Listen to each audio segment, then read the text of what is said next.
So welcome है guys.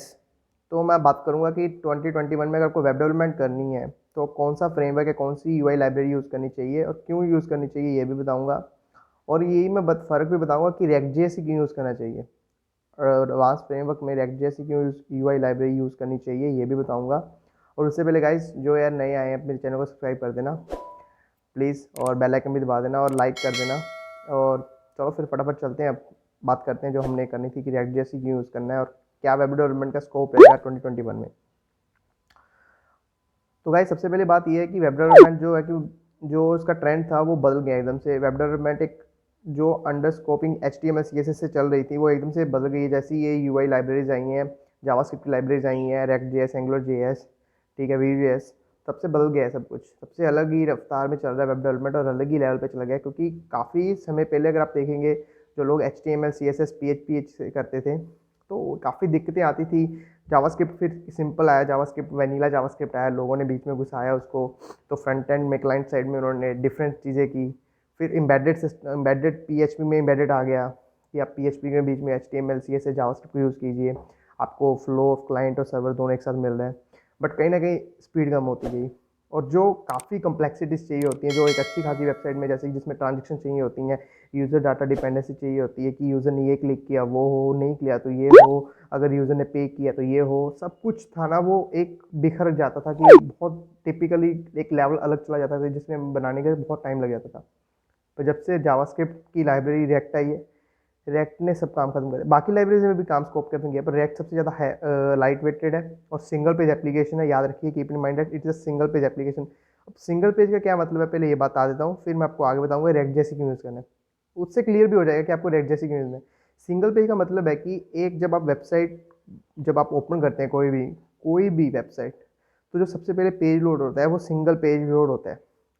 तो react में क्या है कि आपके चाहे 500 पेज हो उस वेबसाइट में, जो हम चेंज करते हैं एक वेबसाइट के विद इन कितने पेजेस होंगे।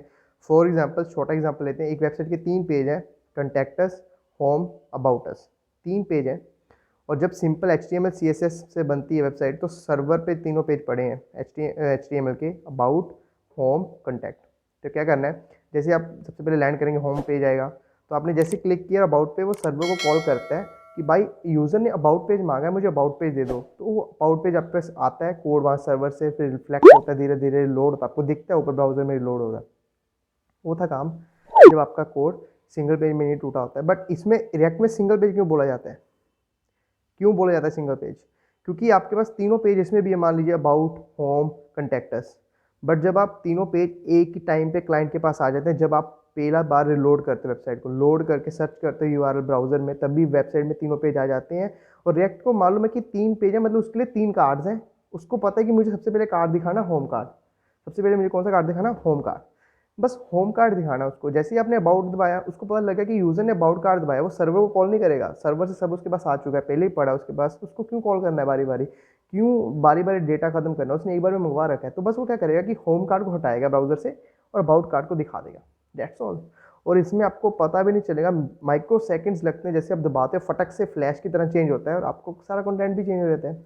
और रिएक्ट में बताऊँ मैं आपको फटक से ये भी बात कि विद इन जैसे ही वो चैनल कार्ड चेंज हुआ है, होम से अबाउट गए हैं, तो कंटेंट भी फटक से चेंज होता है। ऐसा नहीं होता कंटेंट लेट आता है, कंटेंट भी सभी साथ चेंज होता है। कुछ डायनेमिकली कंटेंट है तो कुछ एक आधा सेकंड का लैग हो सकता है क्योंकि सर्वर से कंटेंट लाना है, ठीक है।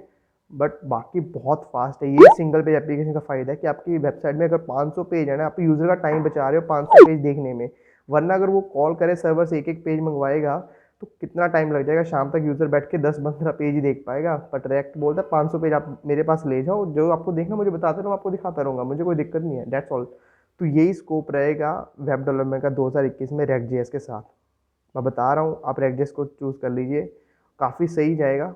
इतना अच्छा स्मूथ परफॉर्मेंस दे रहा है, जिसमें आपको यार एक कम्प्लेक्स वेब ऐप बनानी हो ना, वो बन जाती है। आप रेक्ट जेएस में साथ एम्बेडेड मशीन लर्निंग यूज़ कीजिए। एम्बेडेड का मतलब क्या है, टेंसरफ्लो.js है ना, उसको यूज़ कीजिए आप। अच्छे खासे आप वेब ऐप में भी मशीन लर्निंग की चीज़ें बना सकते हैं। अगर कुछ ऐसा ही आपको सीखना है तो मेरे चैनल को सब्सक्राइब भी कर देना, क्योंकि मेरे पास ऐसी कुछ वीडियोस मेरे चैनल पहले डाल रखी हैं, आप उसे देख सकते हो। और thank you for guys watching, क्यों रेक्ट जेएस यूज़ करना है बारी बारी। Hope so you like.